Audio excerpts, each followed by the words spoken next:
to the latest instalment of On the Beaten Track. Joining me back on Blakemere. It's been a good few months since I was last down. I think it was middle of July, my last session on here.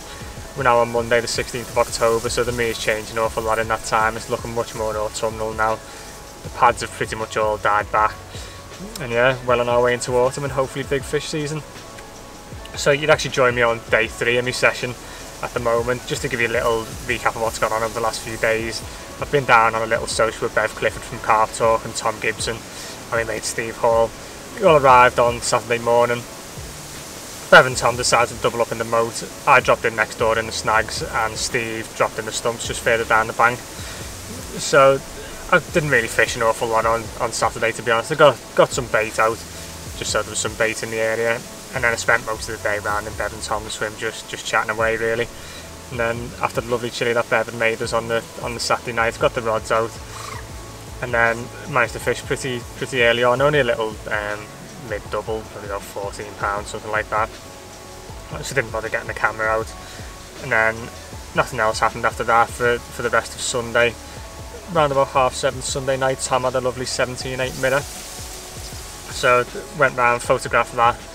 And then probably about half an hour later, when I just sat back in my swim, my left hand has gone off. As soon as I've lifted into it, the fish had just kited in open water. I'm fishing sort of 80 yards out, and it's just kited straight into the snag bush down to my left and cut me off. It's just one of those things, really. It didn't feel like a big fish, or at least that's what I'm telling myself, so it doesn't feel quite as bad, but it's just one of those things. There's just nothing I could do, really. To say, when you kite at that sort of distance, you just can't really stop them, and unfortunately just cut me off. But got that rod back out, and I've been getting pretty savage liners on my middle rod for hours. I think I've definitely been done a good few times on the middle rod, and then eventually just before first light, middle rod's gone off and I've had a lovely 20 pound 5 minnow.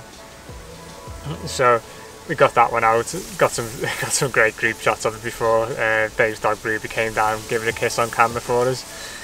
And then, so that's where we're up to now. Unfortunately, Bev and Tom have had to leave. They're back in work now.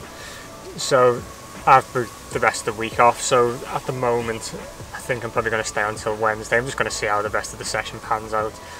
So they seem to be on it. I say I've probably gone through about 4 or 5 kilo of boilies so far, and it's done 3 bites. So it seems to be feeding. The conditions are looking pretty good now. The wind's really ramping up today. It's meant to get winds up to about 52 mile an hour. So it should stir things up a little bit.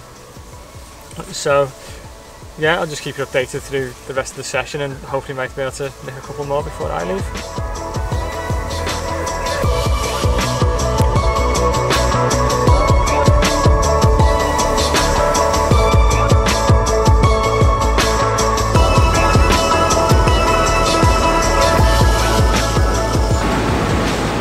That's just a quick update.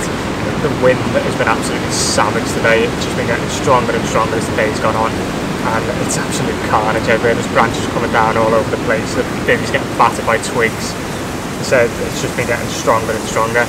But having said that, they do love a big wind like this on here. And sure enough, about an hour ago, I haven't seen any fish showing all day, and then about an hour ago there's 4 or 5 fish that the head up within a few minutes of each other. So straight away I've put one rod on it. They're just sort of a couple of rod lengths off the snag bush down to my right, so I put a rod where I've seen them showing, locked the clutch up tight, literally just put on the rest, set the bobbin, rang Steve to tell him I'd seen a couple of fish showing, and before I even finished the centre rod, just banged round in the rest, bent into it, just kited straight in under the snag bush and cut me off. So some of them I'm devastated, but there's not really a lot I can do. So I'm fishing locked up, I wasn't fishing tight to the snags, and it's just kiting straight in. But it at least shows they're still feeding.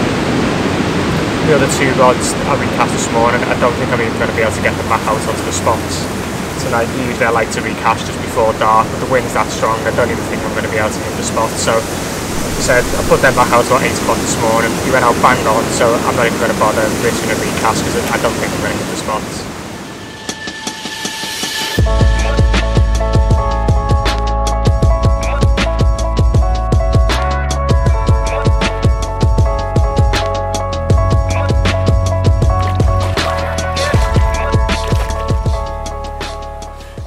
So I survived the night just about.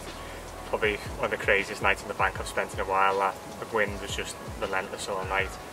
Pretty sure a couple of power lines came down in distance, some mental flashes across the field during the night. Nothing happened during the night other than the wind. It was pretty quiet. And then I was just considering a recast this morning. I said I couldn't get the rods back out last night in that wind. There was just no way I would have got them out accurately, and they went out bang on sort of 8 o'clock yesterday morning. So I just thought I'll leave them there. I know the fish, if they have been picked up or messed with, they'll reset themselves, so I decided to just leave them. And then, so first thing this morning, I was debating whether to recast, decided to leave them, and then bang on 7:30, the middle rod's gone off, and I've had one. So the 7:30 seems to be the bite time at the moment. If I had lost it, I would have said it was one of the real big ones. It really beat me up out in open water. It was just stripping line off me at 80 yards, kind of right down in towards the reeds. Luckily stayed away from that snag bush, which has been causing me a few problems so far. And he's in the net, so I'll get him out and show you now.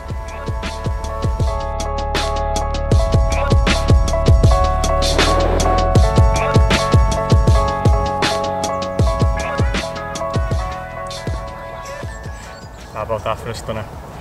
Absolutely gorgeous fish, lovely linear.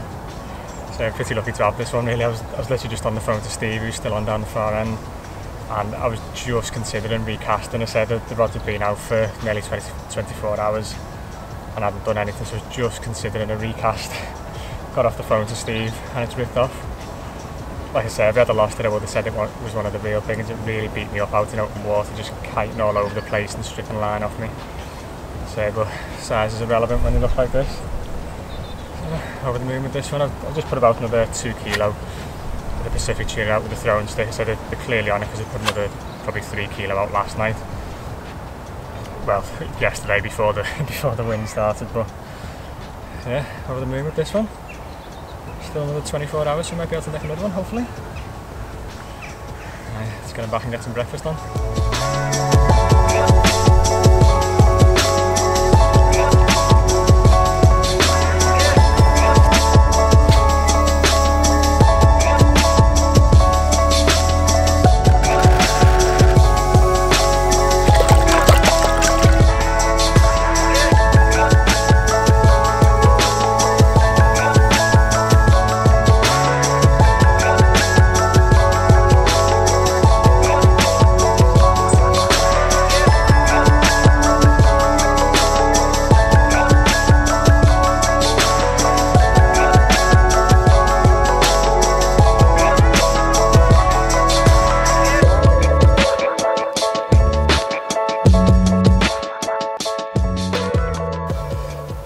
Right, so it's morning and that brings us to the end of another session, unfortunately.